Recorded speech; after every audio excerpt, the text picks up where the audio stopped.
My wife changed the house locks and left me outside in the rain. She said I needed a lesson. I didn't argue. I just watched her close the windows and curtains. A black SUV pulled up moments later. My bodyguard stepped out. Calm and ready, I smiled as I climbed in. Her cruelty had ended. This was her last mistake. You know that moment when your whole life shifts on its axis and you can actually hear the universe laughing at you? Yeah, well, mine happened on a Tuesday night while I was getting absolutely drenched like some pathetic rom-com reject. Except there wasn't going to be any running through the airport reunion scene at the end of this disaster. The rain had started innocent enough, just a few drops that made me think, oh, how quaint, a little evening shower. But Mother Nature, apparently having the same sense of timing as my soon-to-be ex-wife, decided to turn those gentle drops into what I can only describe as God's own fire hose pointed directly at my already crumbling dignity. There I was, standing under her porch light in my best Armani suit, the one she'd bought me for our anniversary last year when she still pretended to give a damn, now looking like I'd gone 10 rounds with a washing machine and lost spectacularly. Through the frosted glass of our front door, I could see Bianca Morel, and yes, she insisted on keeping her maiden name, which should have been red flag number 1 in a parade of crimson warnings I'd somehow managed to miss, staring at me with the kind of cold calculation usually reserved for tax auditors and serial killers. She wasn't screaming, which honestly would have been preferable. Screaming would have meant emotion, passion, something resembling the woman I'd foolishly fallen for 5 years ago. Instead, she looked at me like I was a package delivered to the wrong address, an inconvenience that needed to be returned to sender with a polite but firm, no thank you. The sound that came next will probably haunt my dreams until I'm old and gray. Assuming I live that long after the stress-induced heart attack I'm surely heading for. Click. One simple, decisive sound that somehow managed to contain all the contempt and dismissal of our entire marriage. The deadbolt sliding home with the finality of a coffin lid closing. Then came the soft whisper of fabric as she drew the curtains, cutting off even the illusion of transparency between us, followed by the subtle click of the foyer lamp being switched off, plunging me into darkness, both literal and metaphorical. But here's the thing about Bianca. She never could resist getting the last word in, even when she was actively destroying what was left of our relationship. The intercom crackled to life, her voice coming through with that particular brand of icy superiority she'd perfected over the years, the tone she usually reserved for waiters who brought her the wrong wine or contractors who had the audacity to track mud through her pristine house. "Consider it a lesson, Adrian," she said, and I could practically hear the smirk in her voice. "You need to learn your place." Learn my place, right? Because apparently, after 5 years of marriage, countless joint decisions, shared dreams, and what I'd naively thought was love, my place was outside in a torrential downpour while she played judge, jury, and executioner from the comfort of our climate-controlled entryway. The woman who used to trace patterns on my chest while we planned our future together was now lecturing me about hierarchy like I was some disobedient employee who'd forgotten to knock before entering the boss's office that I didn't knock. Call it pride, call it stubbornness, or call it the last remaining shreds of my self-respect. But I sure as hell wasn't going to stand there pounding on my own front door like some lovesick teenager trying to win back his high school girlfriend. I didn't beg either, though God knows part of me wanted to. The part that still remembered anniversary dinners and lazy Sunday mornings. The part that kept whispering maybe this was all just some terrible misunderstanding that could be fixed with the right words or the right gesture. Instead, I just stood there like an idiot, watching the silhouette of the woman I used to love. And yeah, that past tense hits like a punch to the gut. Fade behind those expensive linen drapes she'd special ordered from some boutique in the city. The same drapes she'd agonized over for weeks, making me look at approximately 17 different shades of white that all looked identical to my obviously inferior male eye. Now they were just another barrier between us, another symbol of how completely she'd written me out of the life we'd built together. But that's when the curb lights washed over the driveway with their cold, fluorescent judgment, followed by the low rumble of an engine that meant salvation was finally arriving. The black SUV rolled to a stop with the kind of quiet authority that only comes with German engineering and a price tag that would make most people weep, and out stepped Kate Ivers, my bodyguard, carrying an umbrella in one hand and his trademark composure in the other, like they were both just natural extensions of his being. Now, I know what you're thinking, bodyguard. Really? But when your software company starts pulling in 8 figures and you've got competitors who think industrial espionage is just another Tuesday, personal security stops being paranoia and starts being common sense. Plus, Cade wasn't just muscle. He was former military intelligence with a degree in computer science and the kind of analytical mind that could spot trouble 3 chess moves before it happened. If I was going to have someone watching my back, I wanted someone who could think as well as they could fight. "Ready when you are, sir," he said, and there wasn't a trace of judgment in his voice. No hint that he thought less of me for getting locked out of my own house like some deadbeat who'd forgotten to pay the rent. Just professional courtesy and the kind of steady reliability that was looking pretty damn attractive compared to the emotional minefield I'd been navigating at home, that I felt something that might have been a smile tugging at the corners of my mouth. Rain still running down my jaw like tears I was too proud or too numb to cry. Her cruelty just ended, I said, and for the first time in months, maybe years, I meant every word. Because standing there in that downpour, watching the last pretense of our marriage dissolve like sugar in the rain, I finally understood that this wasn't the end of my story. It was just the end of the chapter where I played the fool that I climbed into the SUV without looking back, because what was the point? Behind me was a house full of memories that had already started turning sour, a woman who'd made it crystal clear that I was no longer welcome in the life we'd supposedly built together, and 5 years of what I was beginning to realize might have been the longest con in history. Ahead of me was uncertainty, sure, but it was my uncertainty, my choice, my chance to figure out who Adrian Holt was when he wasn't busy being Bianca Morel's disappointing husband. As we pulled away from the curb, I caught a glimpse of something in the side mirror that made my smile widen into something that probably would have scared small children and insurance salesmen. The porch camera I'd installed 6 months ago, ostensibly to catch the wild raccoons that kept getting into our trash, but really because I'd started getting paranoid about the strange cars I'd been seeing in the neighborhood, turned its electronic eye toward the front door, red light blinking like a digital heartbeat, recording everything, every damn thing. The lockout, the rain, her voice on the intercom delivering her cruel little lesson, all of it captured in high definition, time-stamped, and automatically uploaded to a cloud storage account that Bianca didn't even know existed. She thought she was teaching me about my place in her world, but what she'd actually done was provide me with Exhibit A in what was about to become the most expensive education of her life. The inside of the SUV smelled like leather and discipline, which sounds like the setup for a really weird cologne commercial, but honestly described the kind of controlled environment I needed right about now. Cade handed me a towel that was somehow both perfectly dry and warm, because of course he'd thought to heat it, along with a jacket that looked suspiciously like it had been tailored specifically for moments when I'd need to make a quick wardrobe change after getting soaked by my own wife's betrayal. The man was either psychic or he'd been expecting this day for a while now. "Take the long route," I told him, wringing rainwater out of my hair like some soggy golden retriever. "I don't want to be seen on her street cams."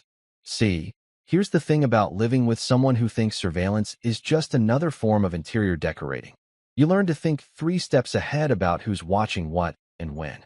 Bianca had installed more cameras around our neighborhood than the Pentagon, all in the name of security, but I'd started suspecting they were less about keeping intruders out and more about keeping track of my comings and goings. Call it paranoia, but when your wife starts treating you like a suspect in your own marriage, you develop a healthy respect for the power of recorded evidence. Cade nodded and took us through the kind of circuitous route that would make a GPS have a nervous breakdown, winding through side streets and residential areas where the only witnesses were lawn sprinklers and the occasional insomniac walking their dog. While he navigated us through suburbia's back channels, I pulled out my encrypted phone. Yeah, I had one of those now, because apparently my life had become the kind of thriller novel I used to mock, and checked the live backup feeds. The audio from the intercom was crystal clear, Bianca's voice coming through with all the warmth of a tax notice. The video from the porch showed me in all my rain-soaked glory, looking pathetic but also clearly non-threatening, clearly the victim rather than the aggressor. The timestamps were all there, everything uploading to a cloud storage system that existed in a legal gray area Bianca didn't know existed, managed by a security company she'd never heard of, paid for through an account she'd never seen.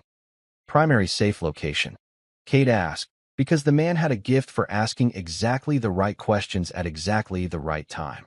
Not yet, I said, watching the upload progress bars creep toward completion like the world's slowest countdown to justice. Run the dry run. Those 3 words meant more than they sounded like to anyone who might have been listening. See, Kate and I had been planning for this moment for months now. Ever since Bianca's trial separations had started becoming a regular feature of our marital landscape. The vanishing jewelry that she claimed she'd donated to charity, but never had receipts for.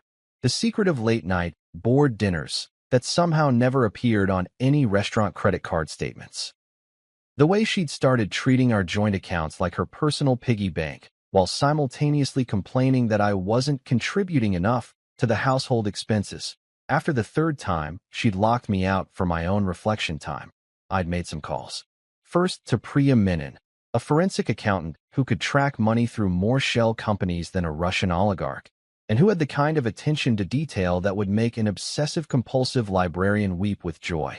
Then to Sloan Carter, a family law attorney who knew the judge rotation calendar by heart and had a reputation for turning divorce proceedings into precision military campaigns.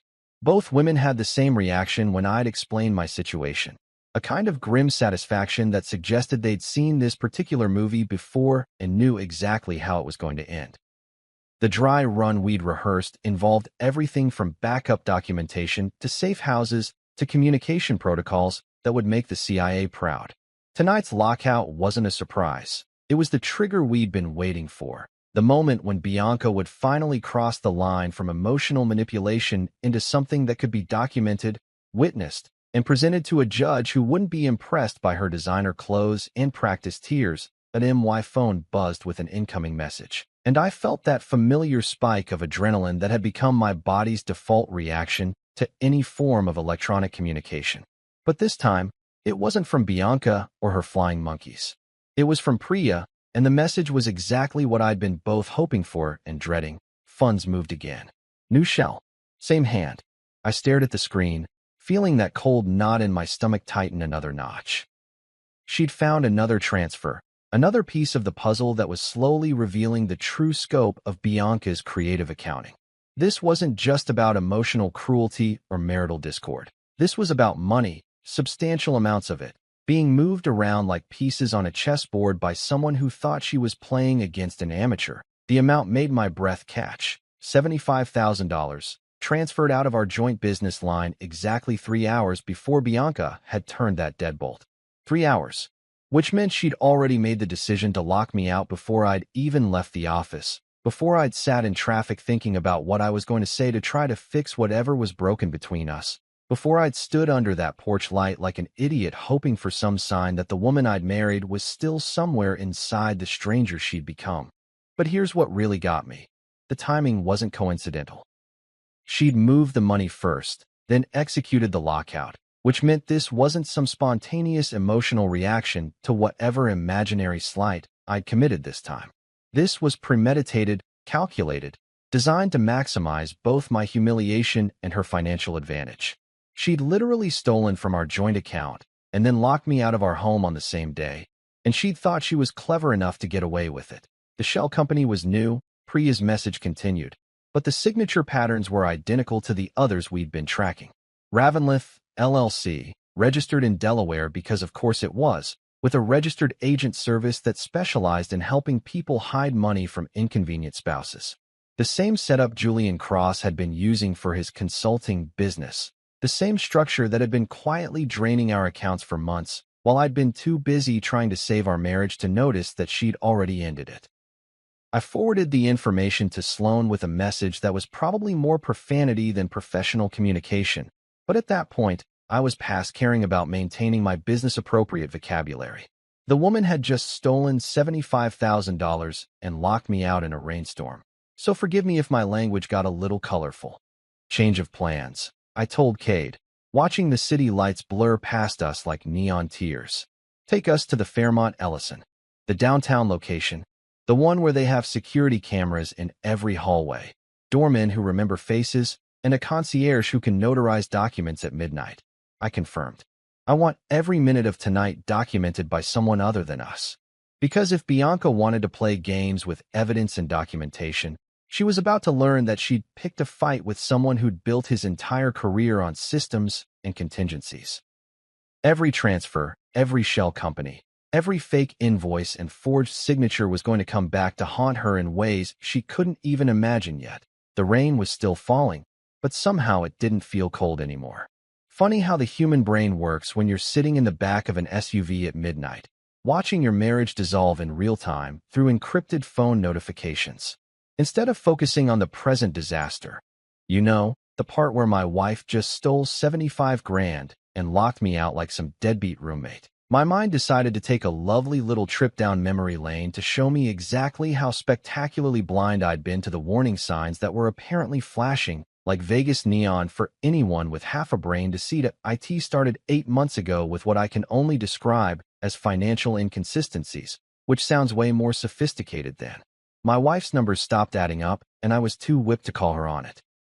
Bianca's boutique brand consulting firm, Morel Creative Solutions, because of course she'd named it after herself, had suddenly started booking premium suites at 5-star hotels for client strategy sessions, while our property taxes went mysteriously unpaid.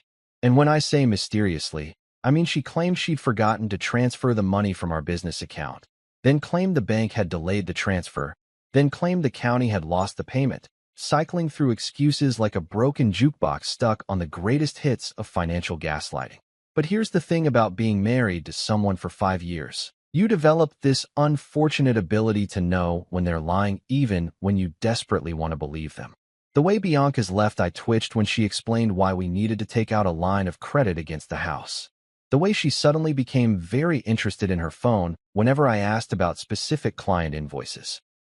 The way she'd started having emergency client calls that required her to leave the room, usually right after I'd brought up anything related to our joint finances. I did what any rational person would do when their spouse starts acting like a character from a bad heist movie. I checked the server logs at my company, Holt Arcadia Systems. Because yes, I'm exactly that paranoid, and yes, I have exactly that level of access to systems that would make most people's privacy advocates weep. What I found made my stomach drop faster than a lead balloon at a physics convention. Email autoforwarders that I definitely hadn't set up, redirecting copies of all our financial correspondence to an account I'd never seen before. Every bank statement, every investment summary, every insurance document, every piece of financial information that came through our shared email was being quietly copied and sent to someone else. It was like discovering that your house had been bugged, except instead of audio surveillance, someone had been conducting financial reconnaissance on our entire life for months. The forwarding rules were sophisticated enough that I almost missed them, buried in the server architecture like digital termites slowly eating away at our privacy. But that's when I made the call to Priya Menon. And let me tell you, finding a forensic accountant who specializes in marital financial fraud is not the kind of Google search you ever want to be making. But Priya came recommended by 3 different divorce attorneys, had testimonials that read like reviews for a financial detective agency, and charged the kind of hourly rate that suggested she was very, very good at what she did. What she found made my blood pressure medication work overtime. The boutique invoices that Bianca claimed were for legitimate client work? They were being paid by Ravenlith, LLC, a Delaware shell company that existed primarily to move money around like a financial shell game. From there, the funds went to a payment processor in Nevada, because Nevada has the kind of banking privacy laws that would make Swiss bankers jealous, and then disappeared into a fintech company registered in Malta, which might as well have been Mars for all the transparency it offered. But here's where it got really interesting, in that, oh my God, my wife is actually a criminal mastermind kind of way. The names connected to these transactions all led back to Julian Cross, Bianca's so-called strategic partner and business mentor. Julian, who'd been coming to our dinner parties for 2 years. Julian, who'd been advising Bianca on scaling her business. Julian, who apparently had been helping her scale our marriage right out of our bank accounts and into his own private financial ecosystem, while Priya was tracing money through more corporate entities than a multinational tax avoidance scheme. I'd brought in Cade for what I diplomatically called a security upgrade. The beauty of having a bodyguard with a background in military intelligence is that when you tell him you're concerned about unauthorized access to your property, he doesn't ask a lot of inconvenient questions about why you suddenly need microcameras installed in the side alley and garage eaves.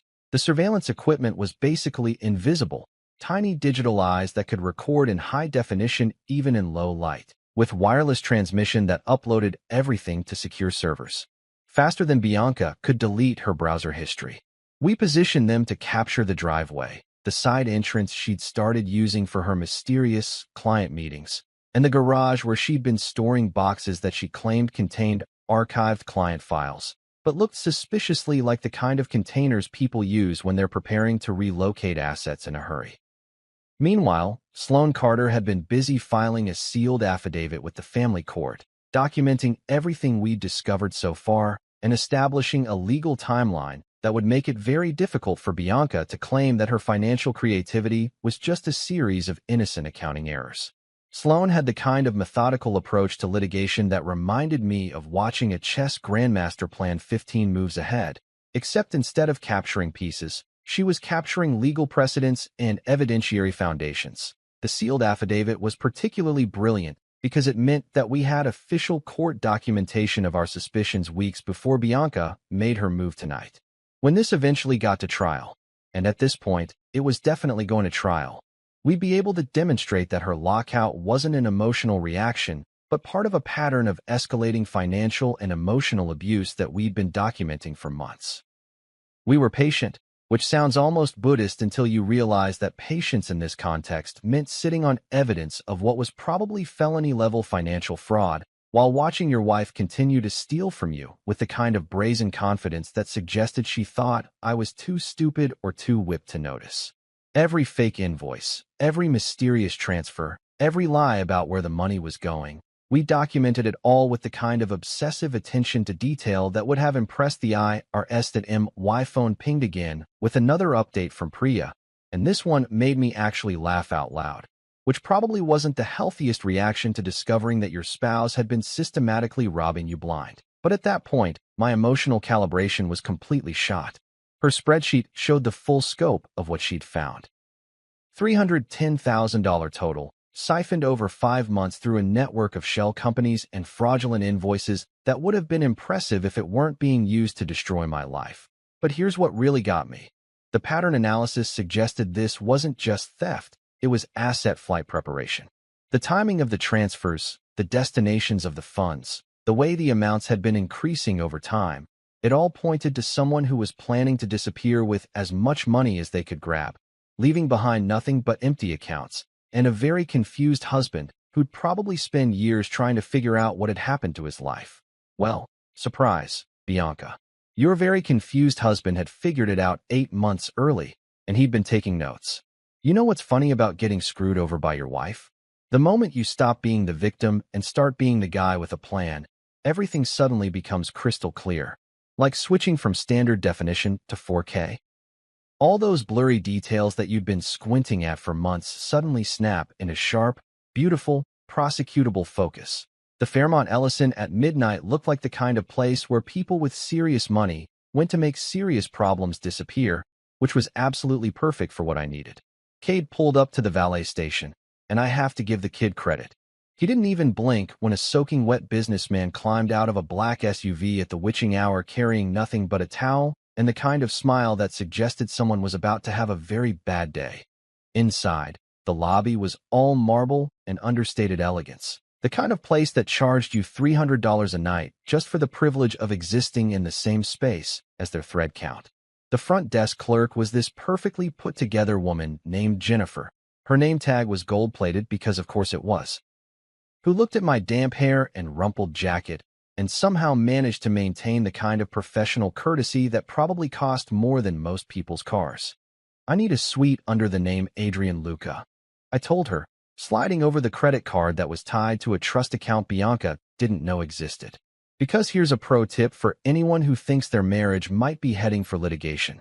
Always have a financial escape hatch that your spouse can't access. Preferably one that's been legally established long enough that it can't be accused of being a response to marital problems. That Jennifer's fingers flew over her keyboard with the kind of efficiency that suggested she was used to handling unusual requests from unusual people at unusual hours.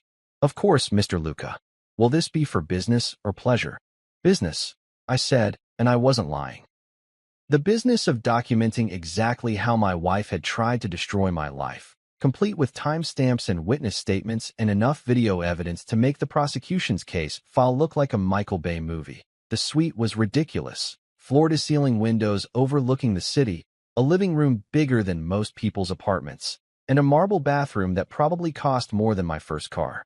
But what really mattered was the hotel's reputation for discretion, their security camera coverage of every hallway and elevator, and the kind of detailed electronic records that would make it very clear exactly when I'd arrived and exactly what condition I'd been in.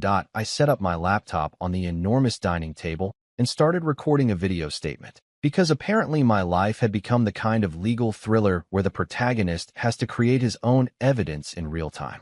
The camera captured everything: my still damp hair, the timestamp showing 12:47 a.m., the weather report playing on the TV in the background confirming the severe thunderstorm warning that had been in effect when Bianca decided to lock me out.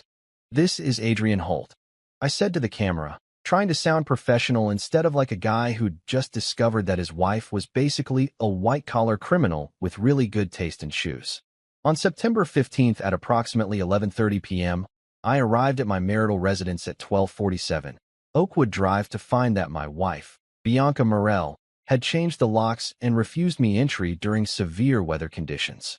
I went through the whole sequence: the rain, the intercom conversation, the deliberate cruelty of turning off the lights and drawing the curtains while I stood there getting soaked like some pathetic extra in a rom-com where the romantic leads were replaced by a sociopath and her increasingly suspicious husband. I made sure to emphasize that I hadn't tried to force entry, hadn't raised my voice, hadn't done anything that could be construed as threatening or aggressive. While I was talking to the camera, Cade was busy syncing footage from every device we had: the porch camera, the Ring intercom, the dash cam from the SUV that showed our arrival and departure times. Everything timestamped, everything uploaded to secure servers, everything building a digital paper trail that would be very difficult for Bianca's inevitable team of expensive lawyers to explain away. My phone started buzzing like an angry wasp, and I almost ignored it until I saw who was calling. Bianca. Because of course she was calling now, probably to deliver some follow-up lecture about my place in her carefully orchestrated life, or maybe to offer me the chance to apologize for whatever imaginary offense had triggered tonight's performance that I let it go to voicemail, because I was done playing her games on her terms. If she wanted to communicate, she could do it through lawyers like a civilized person, instead of through midnight lockouts and psychological warfare campaigns designed to make me feel like the problem in our relationship. But the calls didn't stop. First Bianca, then her mother Clarice, who was basically Bianca with 30 more years of practice at being absolutely terrible to people she considered beneath her. Clarice had never approved of me. I was too middle class, too ordinary, too much of a self-made man instead of the kind of inherited wealth aristocrat she thought her precious daughter deserved. The fact that I'd built a successful software company from nothing apparently counted for less than my tragic lack of a trust fund and a summer house in the Hamptons. The voicemail from Clarice was exactly what I expected. "Adrian, darling, don't make this more embarrassing than it needs to be. Find yourself a nice hotel and let Bianca have some space to think. You know how emotional she gets when she's under pressure." Emotional, right? Because systematic financial fraud was just what happened when delicate flowers like Bianca got a little stressed out.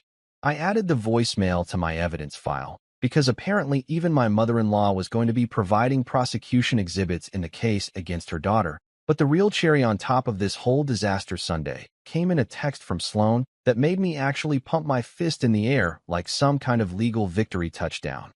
Judge Arya Patel just rotated on emergency docket. 11 a.m. hearing is possible if we file by 7 a.m. bring recordings. Judge Patel, if I believed in divine intervention, I'd say someone upstairs was finally paying attention to my situation. Arya Patel had a reputation for being absolutely ruthless when it came to domestic financial abuse, particularly cases where one spouse tried to use housing security as a weapon against the other. She'd written opinions that had become required reading in family law courses, and her courtroom was where manipulative spouses went to discover that their emotional terrorism tactics didn't work on someone who'd seen every variation of marital cruelty that human creativity could devise. 7 a.m. filing deadline meant no sleep. But honestly, who needed sleep when you had adrenaline and the prospect of watching your wife's financial house of cards collapse in front of a judge who specialized in seeing through exactly the kind of performance art that Bianca had turned into her signature move? I opened my laptop and started typing.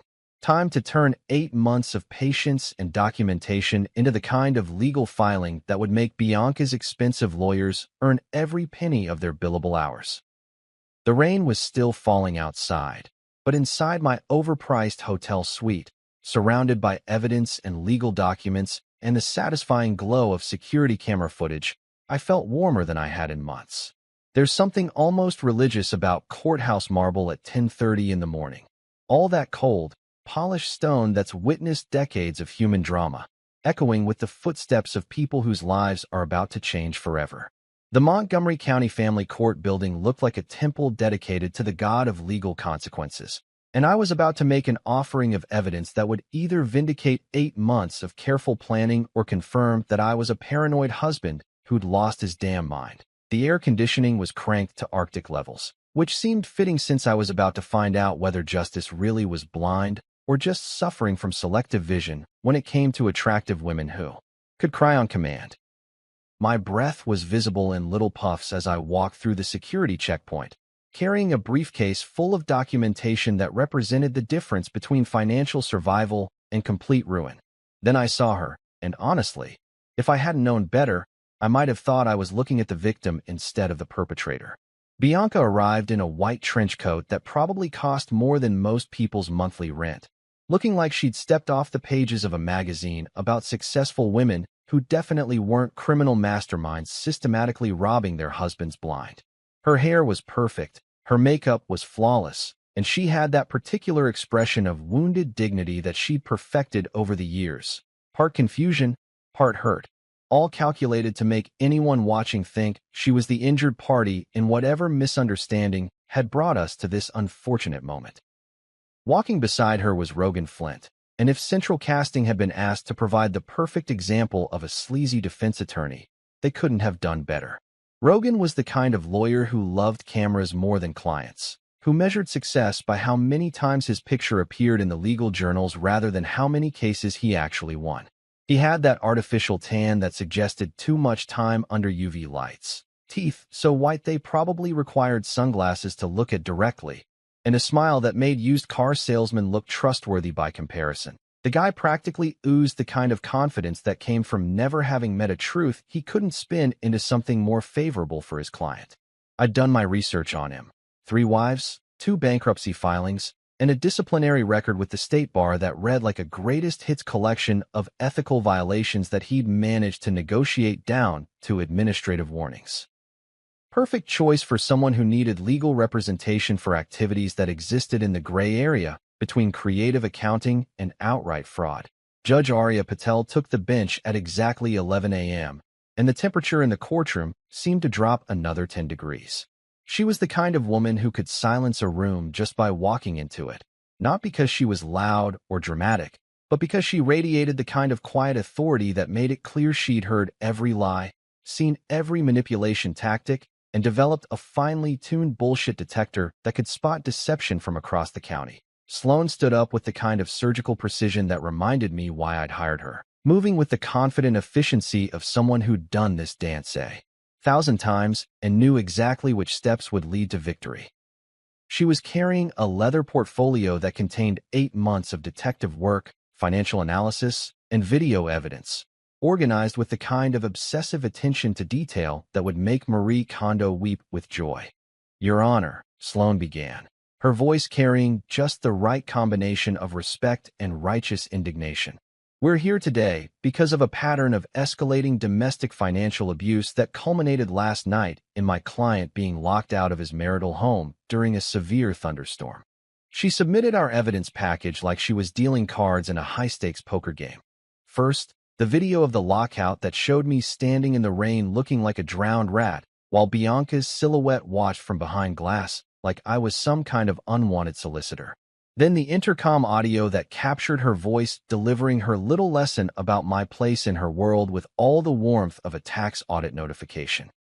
Next came Priya's forensic memo, a masterpiece of financial detective work that traced $310,000 through more shell companies than a Russian oligarch's money laundering operation, complete with bank records, wire transfer documentation, and a timeline that showed the pattern of escalating theft.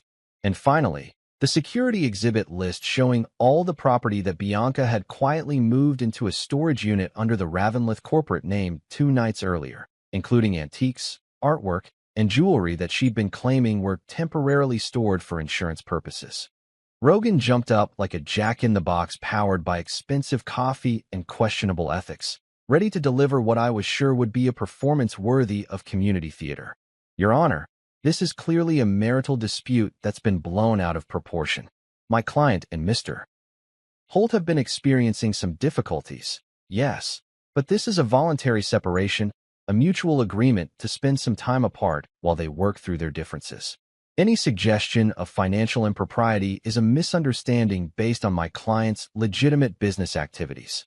He gestured toward Bianca like he was presenting evidence of sainthood, and she responded with a look of confused hurt that would have been convincing if I hadn't lived with her for 5 years and learned to recognize when she was performing for an audience. The slight tilt of her head, the way she let her lower lip tremble just enough to suggest vulnerability without actually appearing weak. It was a masterclass in emotional manipulation.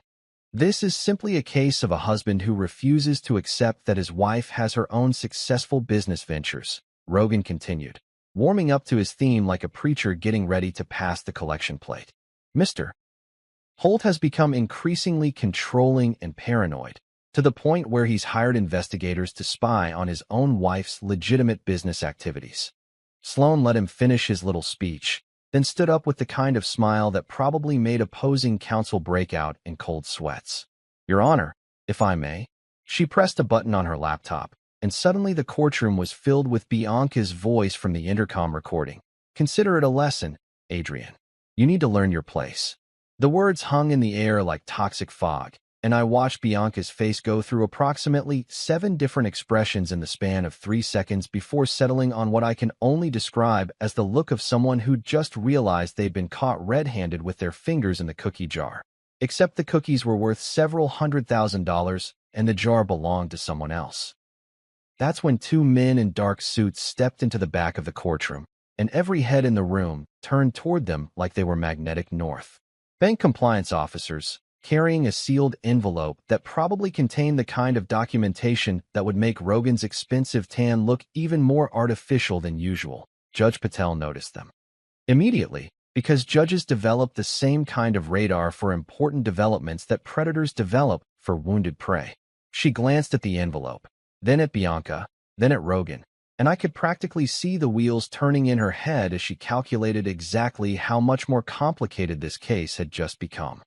We'll get to you shortly, gentlemen, she said, and somehow those 6 words managed to contain more ominous promise than most people could pack into an entire threatening letter. I looked over at Bianca and saw something I'd never seen before in all our years together. Actual fear. There's a moment in every courtroom drama where the defendant realizes they're not the protagonist of their own story anymore. They're the cautionary tale everyone else will be talking about at dinner parties for the next decade. Watching Bianca's face as I took the witness stand was like watching someone discover that gravity still applied to them even when they really didn't want it to. Judge Patel had this way of looking at witnesses that made you feel like she could see straight through your skull into whatever neurons were firing back there, sorting truth from fiction with the efficiency of a human lie detector. When she asked me to explain the sequence of events from last night, I kept my voice steady and factual, because the last thing I needed was to sound like some bitter husband seeking revenge instead of a victim seeking justice. Your Honor, I arrived home at approximately 11:30 p.m. after working late at my office. I began, focusing on the facts instead of the emotional train wreck those facts represented. It was raining heavily. There was a severe thunderstorm warning in effect, which is documented in the weather service records we've submitted. When I approached the front door, I could see my wife through the glass. She was watching me, but she didn't open the door. I described the intercom conversation, the deliberate cruelty of the lights being turned off, the sound of the deadbolt sliding home like the final nail in the coffin of our marriage. I explained that I hadn't tried to force entry, hadn't raised my voice, hadn't done anything that could be construed as threatening or aggressive. I was just a guy who'd been locked out of his own house during a storm by someone who'd apparently forgotten that marriage was supposed to be a partnership, not a dictatorship. The beauty of having 8 months of preparation was that I didn't have to rely on emotion or theatrics. I just had to recite facts that were supported by more documentation than most corporate mergers. Every statement I made could be verified by video evidence, audio recordings, or digital timestamps that didn't care about anyone's feelings or sob stories. When Sloan finished with my direct examination, Rogan stood up for cross-examination looking like a man who'd been asked to perform surgery with a butter knife. He tried to paint me as controlling, paranoid, someone who'd become obsessed with monitoring his wife's every move. But every question he asked just gave me another opportunity to explain exactly why that monitoring had been necessary, and exactly what it had revealed about the woman he was trying to portray as an innocent victim of my suspicious nature. "Mr. Holt, isn't it true that you installed surveillance equipment without your wife's knowledge?" "Yes," I said, because honesty was going to serve me a lot better than creative interpretation at this point. After discovering that someone had been redirecting our financial correspondence to an unauthorized email account, I became concerned about security breaches and installed cameras to monitor access to our property. "And you hired a forensic accountant to investigate your wife's business activities." "I hired a forensic accountant to investigate unexplained financial transactions that were occurring in accounts that I was legally entitled to monitor as a joint account holder," I corrected. "The fact that those transactions involved my wife's business activities was something we discovered during the investigation, not the reason for starting it." Each answer was like watching Rogan dig his own grave with increasingly desperate questions, and I could see Judge Patel taking notes with the kind of focused attention that suggested she was already planning her ruling. Then it was Priya's turn to take the stand, and if I thought my testimony was devastating, watching her walk the court through the financial evidence was like witnessing a masterpiece of forensic accounting artistry. She had charts, graphs, flowcharts showing the movement of money through various corporate entities, all presented with the kind of calm professionalism that made complex financial fraud look as clear and obvious as a children's picture book. "The pattern we see here is consistent with what we call dissipation of marital assets," she explained, pointing to a timeline that showed the escalating transfers over the past 5 months. "The amounts increase over time, the destinations become increasingly opaque, and the timing corresponds with documented periods of marital conflict."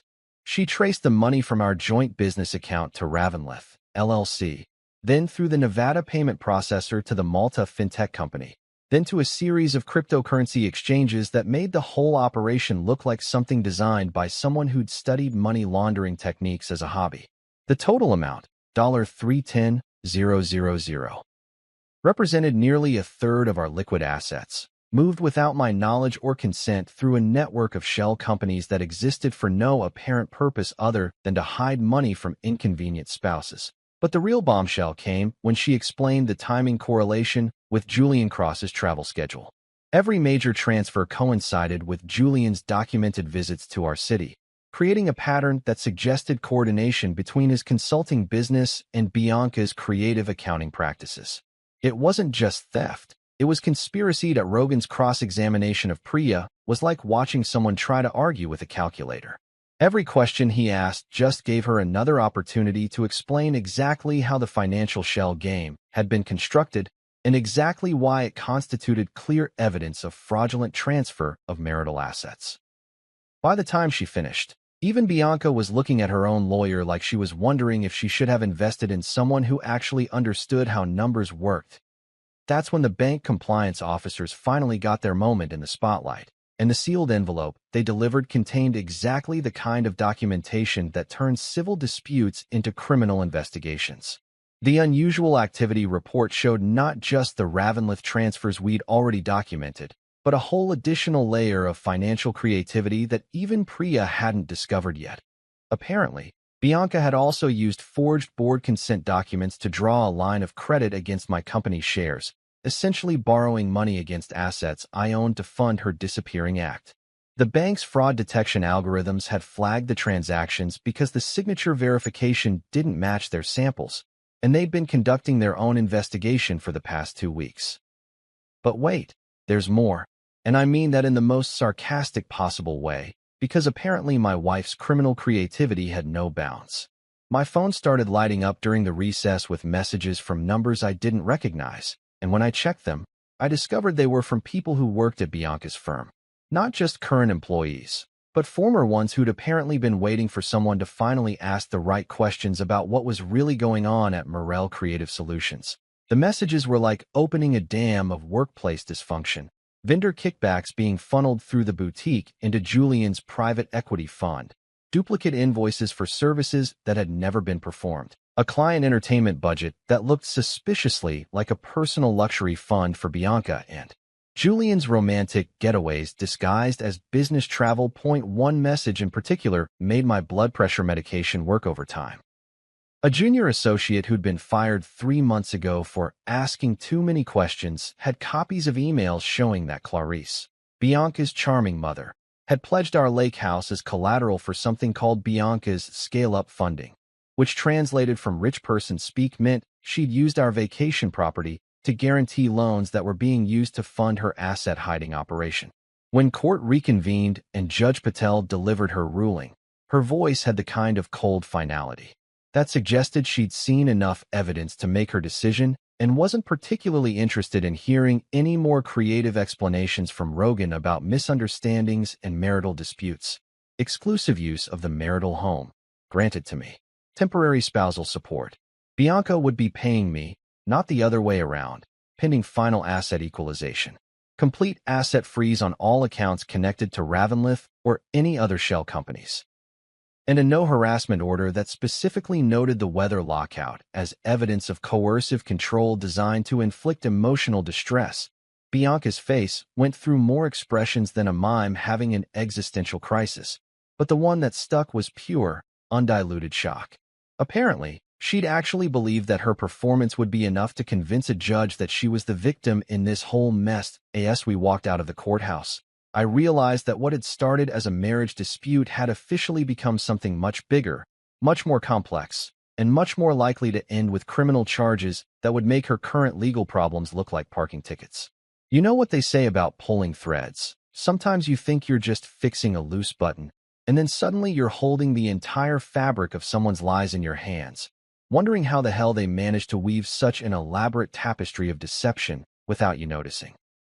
What had started as my personal domestic nightmare was morphing into something that would probably end up as a case study in white-collar crime courses, assuming any of us lived through the experience with our sanity intact. The first sign that this thing had grown legs and started running came when Julian Cross disappeared from social media, like he'd been raptured by the god of fraudulent consulting.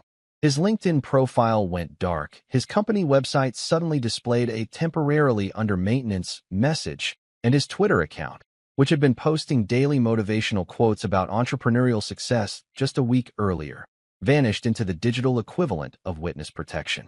When someone who's built their entire brand around being visible suddenly decides they need to be invisible, it's usually because they've figured out that visibility is about to become a liability. Priya, armed with Sloane's subpoenas like a forensic accountant version of a medieval knight with a really sharp sword, started unraveling what we'd thought was just a marital asset dissipation scheme and discovered it was actually the tip of an iceberg that could have sunk the Titanic twice. The vendor kickbacks weren't just about skimming money from Bianca's boutique. They were part of a systematic fraud operation that involved fake contractors, duplicate invoicing, and a client entertainment budget that looked less like legitimate business expenses and more like a luxury lifestyle funded by other people's money. But here's where it got really ugly. In that special way that makes you lose faith in humanity and start wondering if maybe living in a cabin in the woods isn't such a bad idea after all. The fake contractors weren't just phantom employees created to inflate expenses. They were real people who'd been hired to perform actual work, except the work they were doing had nothing to do with brand consulting and everything to do with moving money around in ways that would make money laundering operations jealous of the creativity involved. My phone started buzzing with messages from people I'd never heard of. Former employees of Morel Creative Solutions who'd apparently been waiting for someone to finally ask the right questions about what was really going on behind the scenes of Bianca's supposedly legitimate business empire. These weren't disgruntled workers looking to cause trouble. These were people who'd left the company because they'd started asking questions about invoice discrepancies and been told that their curiosity wasn't appreciated. The stories they told made my stomach churn like a washing machine full of concrete. Ghost contractors who existed only on paper but somehow managed to bill thousands of dollars for services that were never performed. Duplicate invoices that charged clients twice for the same work, with the extra payments disappearing into accounts that had nothing to do with the actual business operations. A client entertainment budget that seemed to consist primarily of romantic getaways to European cities, luxury shopping sprees, and expensive dinners at restaurants that charged more for appetizers than most people spend on groceries. But the part that really made my blood boil was discovering what Bianca and Julian had been doing to our elderly clients. The same investors I'd personally brought into our business relationships, people who trusted us because I'd vouched for our integrity and professionalism. They'd been targeting these clients specifically, offering them brand revival consulting services that promised to help their businesses adapt to modern marketing strategies, then systematically extracting consulting fees that got routed through Ravenlith instead of being used for any actual consulting work. Mrs. Okafor, our 73-year-old neighbor who'd always been like a surrogate grandmother to me, came forward with documentation that made me want to punch something expensive and breakable. She'd signed what she thought was a simple consultation agreement to help her small online crafts business expand its social media presence. But what she'd actually signed was authorization for automatic monthly withdrawals from her savings account that had been bleeding her retirement funds for 6 months. The consultation work she'd paid for. Complete fiction. No social media strategy, no brand development, no marketing materials. Just monthly bills for services that existed only in the imagination of someone who'd apparently decided that elderly people were easy targets for sophisticated theft disguised as business consulting. Mrs. Okafor had lost almost $15,000 of her fixed income savings to pay for consulting work that consisted primarily of Julian and Bianca using her money to fund their lifestyle, while occasionally sending her generic marketing advice that they'd probably copy-pasted from free online resources. When we added Mrs. Okafor's affidavit to our growing collection of evidence, something interesting happened. The district attorney's financial crimes unit started paying attention to our little marital dispute. Apparently, when you start documenting systematic fraud targeting elderly victims, it stops being a civil matter and starts being the kind of criminal enterprise that attracts the attention of people who have badges and the authority to make arrests. The phone call from Detective Sarah Chun was almost anticlimactic after everything else we'd discovered. She explained that they'd been tracking similar patterns in other cases. Elderly victims being targeted by fake consulting businesses that existed primarily to extract money through fraudulent contracts, with the funds being moved through shell companies to make them difficult to trace. Our documentation wasn't just evidence of marital asset dissipation anymore. It was evidence of a criminal enterprise that had been operating for years. That's when my phone buzzed with a message that made every other revelation seem like a warm-up act for the main event. It was from a number I didn't recognize, but the message was clear enough. Meet me. I can trade Bianca for immunity. Julian. I stared at the screen like it was going to suddenly start making more sense if I just concentrated hard enough. Julian Cross, who'd been ghosting social media and apparently preparing to flee the country, was now trying to negotiate his way out of criminal charges by offering to testify against his co-conspirator. The same Julian who'd been Bianca's mentor, strategic partner, and apparently romantic interest, was now ready to throw her under the bus to save his own skin. Cade, who'd been monitoring all our communications with the kind of professional paranoia that had kept me alive through this whole mess, managed to trace the message signal to a location that made perfect sense for someone who was trying to avoid detection while still maintaining the ability to disappear quickly if negotiations went badly.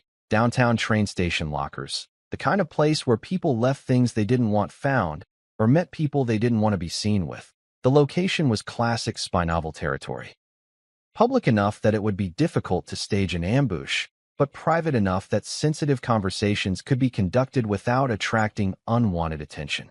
Train stations were perfect for people who needed to maintain the option of rapid departure, with multiple exits and transportation options that could get you out of the city in any direction within minutes of deciding that staying was no longer a viable option. I forwarded Julian's message to Sloan with a note that probably contained more creative profanity than was strictly professional, but at that point, maintaining polite language seemed less important than figuring out how to handle a situation that had evolved from marital dispute to criminal conspiracy to whatever you call it when one of the co-conspirators decides to become a government witness in exchange for a reduced sentence. The irony wasn't lost on me that the man who'd been helping my wife steal from me was now offering to help me prove that she'd been stealing from me, presumably in exchange for the government's promise not to send him to prison for the kind of duration that would give him plenty of time to contemplate the career choices that had led him to this moment. Justice, apparently, had a sense of humor that was almost as twisted as my marriage had been. There's something deeply unsettling about sitting across from someone who helped destroy your life while they try to negotiate their way out of the consequences by offering to help you put the pieces back together. The interview room at the district attorney's office looked like every cop show interrogation scene you've ever seen. Gray walls, fluorescent lighting that made everyone look like they were dying of some wasting disease, and that particular institutional smell that suggested disinfectant fighting a losing battle against decades of human desperation. Julian Cross looked nothing like the smooth, confident business mentor who'd been coming to our dinner parties for 2 years, charming everyone with stories about his entrepreneurial success, while apparently taking mental notes about which of our friends might make good targets for his next financial scam. The man sitting across from me looked like he'd spent the past week sleeping in his car and living off gas station coffee, which might not have been far from the truth considering that his social media disappearance had probably coincided with the realization that federal investigators don't typically send friendly reminder emails before they start making arrests. His expensive suit was wrinkled, his usually perfect hair looked like he'd been running his hands through it for hours, and he had the kind of hollow-eyed expression that comes from finally understanding that all your clever schemes have a built-in expiration date, and yours just went off like a smoke detector in the middle of the night. When people talk about someone looking like they've run out of doors to run through, Julian was Exhibit A in that particular human condition, but he'd come prepared, which I had to give him credit for, even though his preparation was probably motivated more by self-preservation than any sudden attack of conscience. He brought thumb drives. Multiple ones, organized with the kind of obsessive attention to detail that suggested he'd been planning this moment for longer than he wanted to admit. Internal emails between him and Bianca that laid out their entire operation like a how-to manual for spousal financial fraud. WhatsApp conversations that showed them discussing me like I was some kind of useful idiot who could be manipulated indefinitely as long as they were careful not to get too greedy too quickly. The videos from their shared loft were probably the most damaging evidence I'd ever seen, and I'd been collecting damaging evidence like it was a hobby for the past 8 months. Bianca, in her own words, explaining how she planned to maximize asset extraction before initiating divorce proceedings that would leave me with whatever scraps she decided weren't worth the effort of stealing. Julian coaching her on timing, on emotional manipulation techniques, on how to make me feel like the problems in our marriage were my fault, so I'd be too busy trying to fix myself to notice that they were systematically looting our joint accounts. But the real bombshell was the documentation of Bianca's exit strategy, which apparently involved more than just disappearing with our money. She'd been planning to disappear entirely. Julian had copies of correspondence with what he described as an investment immigration consultant, who specialized in helping wealthy individuals obtain second passports through various Caribbean and European programs that were apparently designed for people who had more money than patience for traditional immigration processes. Madeira, Portugal, specifically. Because apparently when you're planning to flee the country with several $100,000 in stolen assets, you want to do it somewhere with good weather, excellent wine, and extradition treaties that are complicated enough to give your lawyers something to argue about for years. Bianca had been working on obtaining Portuguese citizenship through their investment program, which required a substantial financial commitment but offered the kind of mobility that would make it very difficult for American law enforcement to drag you back for trial.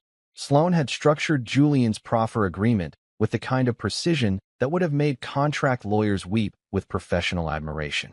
Partial immunity in exchange for documented cooperation, with specific performance requirements that would ensure he couldn't just disappear after providing minimal assistance.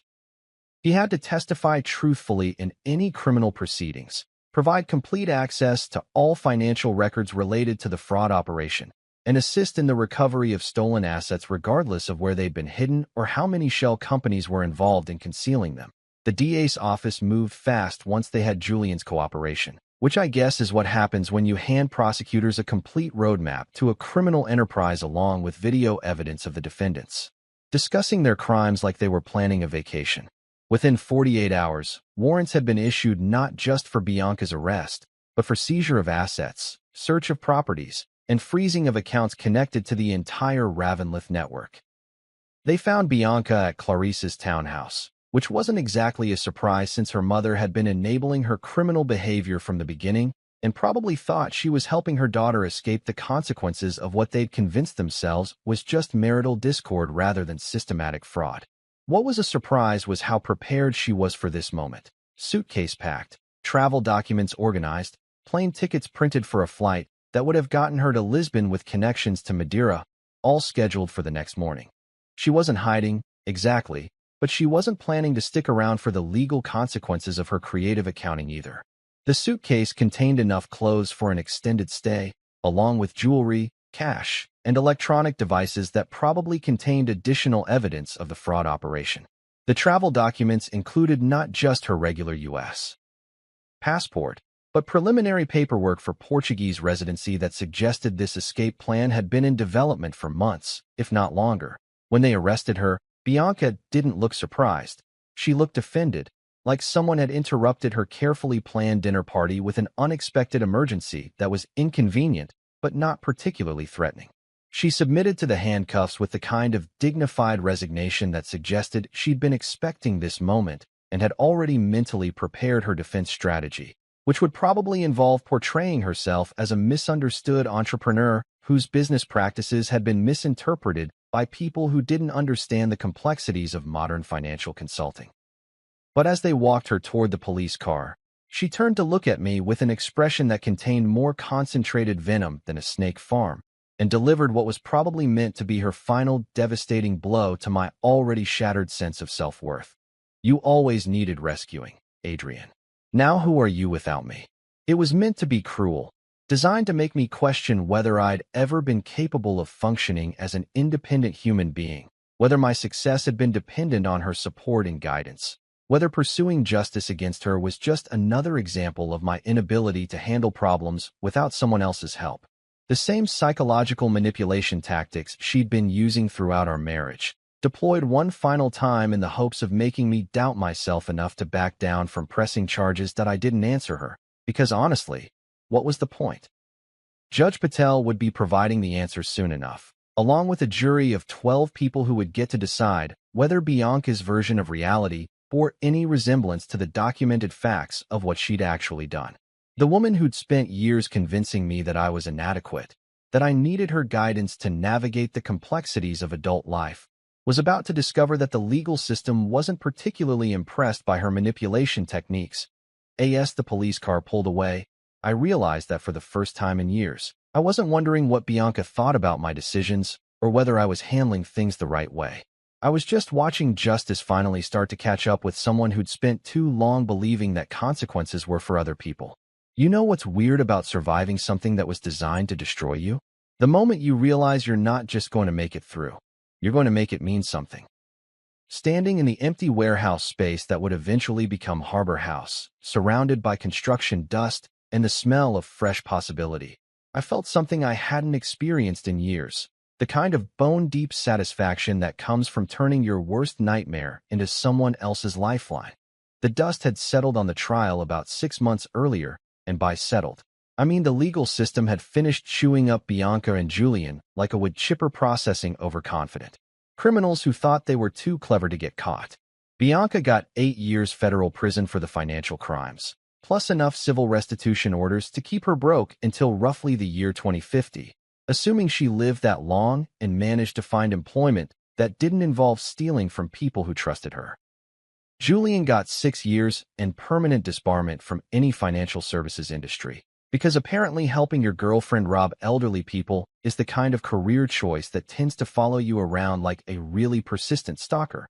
But here's the thing about surviving systematic betrayal by someone who was supposed to love you. The money you get back doesn't actually feel like winning. It feels like evidence of how much was taken from you in the first place. The civil settlement, combined with the whistleblower award from the bank's recovery program and the board-approved compensation package from my company for the stress of having my personal life turn into a federal criminal investigation, added up to enough money to do something meaningful with the wreckage of my previous existence. That's when the idea for Harbor House started taking shape, not as some grand philanthropic gesture, but as the logical evolution of everything I'd learned about financial coercion during my own personal tour through the depths of marital hell. Because it turns out that what happened to me wasn't unique. It was just the version that involved expensive lawyers and surveillance equipment instead of bruises and broken bones. Financial abuse is like domestic violence's sneaky cousin, the one who doesn't leave visible marks but can destroy someone's life just as effectively as any physical attack. That I didn't want headlines or media attention or people telling me what a wonderful person I was for turning my pain into purpose. I just wanted to create a place where people who were getting systematically robbed by the people who were supposed to love them could get help without having to explain why they hadn't figured it out sooner, or why they'd stayed so long, or why they hadn't just left when the first red flags started waving like surrender flags in a hurricane. The concept was simple. A quiet center where anyone escaping financial coercion could get practical help rebuilding their lives. Not therapy, though we'd have referrals for that, but the kind of nuts and bolts assistance that people need when someone has spent years convincing them they're too stupid to handle their own money. Help with opening new bank accounts, understanding credit reports, learning how to spot financial manipulation tactics, and most importantly, figuring out how to trust their own judgment again after years of being told they were paranoid for asking questions about their own finances. Cade designed the security for Harbor House like he was planning the defenses for a fortress, except instead of keeping armies out, he was keeping abusive spouses and manipulative family members from tracking down people who'd finally found the courage to escape. Secure entry systems, discreet routes for people who needed to visit without being seen, and communication protocols that would make it impossible for anyone to use technology to continue their harassment campaigns. Because apparently when you specialize in keeping people safe from other people, you develop some very creative ideas about what safety actually means. Priya built what she modestly called a small forensic clinic, but which was actually a full-service financial investigation unit that could untangle the kind of complex money trails that abusers create to hide assets and confuse their victims. She trained a team of accountants and paralegals to recognize the patterns of financial abuse, to trace money through shell companies and fake businesses, and most importantly, to explain complex financial concepts in language that didn't make people feel stupid for not understanding why their savings account kept mysteriously emptying itself. Sloan structured a free legal triage program that could provide immediate assistance to people who needed protective orders, asset freezes, or emergency hearings to prevent their abusers from completing whatever asset-hiding schemes they'd been working on. She recruited other family law attorneys who specialized in financial abuse cases, creating a network of legal professionals who understood that sometimes the most dangerous person in someone's life was the one who had access to their bank accounts and credit cards. Mrs. Okafor cut the ribbon at our opening ceremony, and watching her hands, steady now, no longer shaking with the fear and confusion that had marked her testimony during the trial, perform that simple ceremonial task felt like witnessing a resurrection.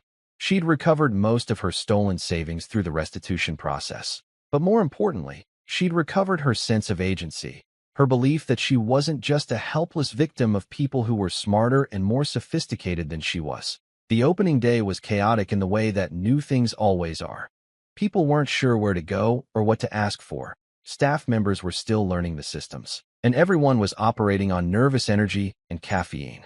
But by the end of the first week, we'd already helped 12 people open secure bank accounts, filed 4 emergency protective orders, and traced over $200,000 in hidden assets that abusive spouses thought they'd successfully concealed. Some nights, when the building was quiet and the last clients had gone home to apartments or hotel rooms or wherever else they'd found refuge from the people who'd been systematically destroying their lives, I'd stand in the doorway of the main counseling room and listen to the sounds of healing in progress. The soft murmur of someone learning how to reclaim control of their ATM card after years of having every financial transaction monitored and criticized.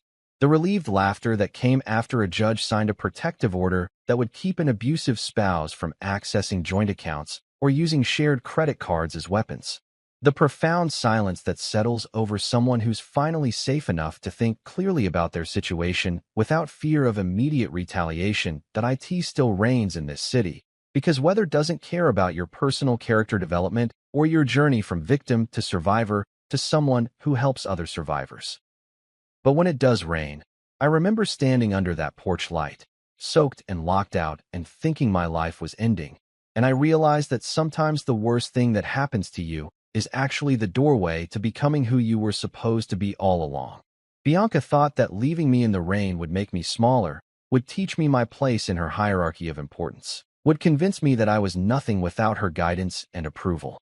Instead, it became the storm that washed her schemes into daylight, exposed the full scope of her cruelty for a jury to evaluate, and ultimately made room in my life for something that actually mattered. The irony isn't lost on me that the woman who spent years trying to convince me I needed rescuing ended up creating the circumstances that allowed me to become someone who rescues others.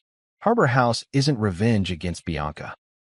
It's proof that her assessment of my character was just another lie in a catalog of deceptions that stretched back years. Every person who walks through our doors represents another victory over the kind of predatory behavior that almost destroyed me. Another confirmation that people can survive systematic betrayal and build something meaningful from the wreckage.